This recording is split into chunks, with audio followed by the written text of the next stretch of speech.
Hey, what's going on, y'all? This is True Greatness coming to y'all from my YouTube channel, True Greatness. Subscribe, view, comment, share this video. Um, Share my other video I just put up. It's called Why These Matter. Um, and definitely send me a list back, kind of what y'all opinions are. Give me, you can send some ideas if you want to, or for this video or the prior video. Um, I'm kind of listing orders of things, or things that line up. Give me y'all list or y'all order of this video, or kind of where I have these teams at, and on my other video as well. Once you go to that, you can see the list that I would be looking for if you want to do it. So I'm talking about the East and the West, NBA. I'm talking about my top 8 seeds coming out of the East, top 8 seeds coming out of the West. I mean, and that's going to be in the East, and that's going to be in the West. Excuse me. And this is for this upcoming NBA season, the 2019-2020 season. And in this order, this is where I think, how the top 8 seeds are going to go in both conference. So I'm starting with the East. Number 1, the Sixers. Number 2, the Bucks. Number 3, the Pacers. Depending on if Victor Oladipo can play 72 to 82 games. And the reason why I say that is because with him, they're deep enough. They have enough where they could be in the third spot in the East.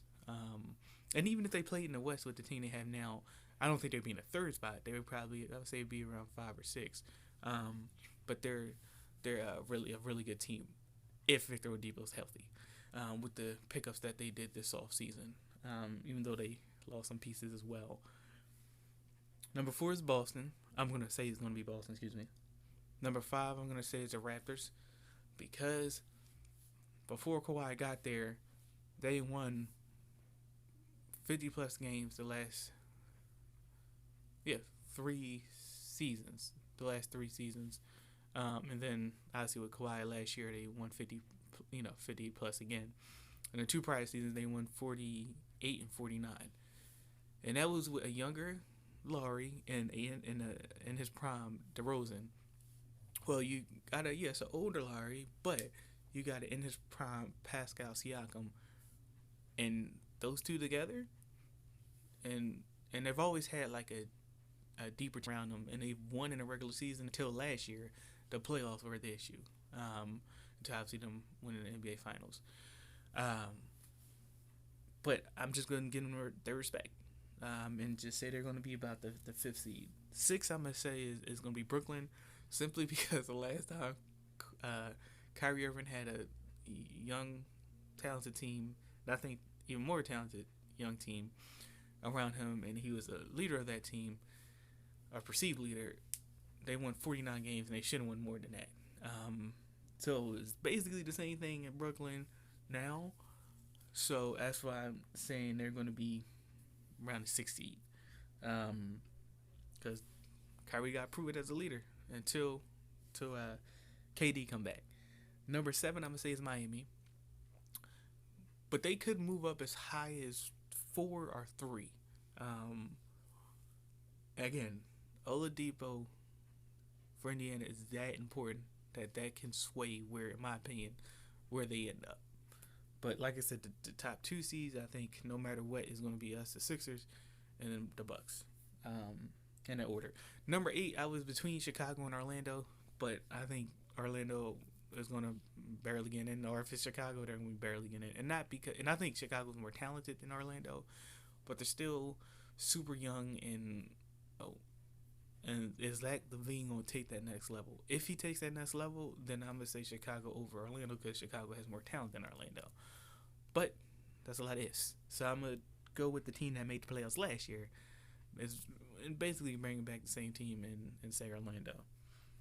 I'm going out west now. Number 1, Clippers. Number 2, Utah. Number 3, the Lakers. Number 4, Denver.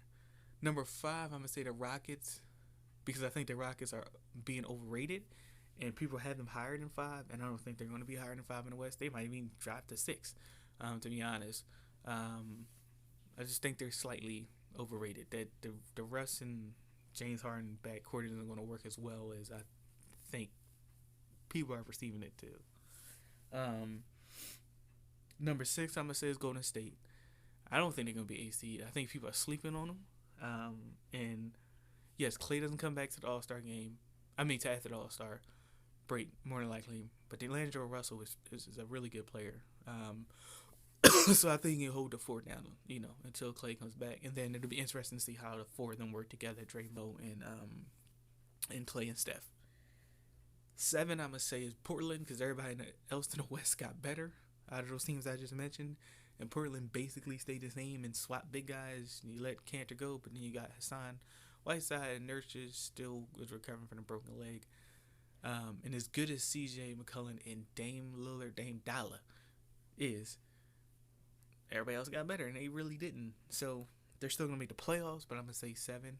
And then number 8, I was in Dallas and really Sacramento and New Orleans, but I'm gonna slightly give it to Dallas as the 8th seed.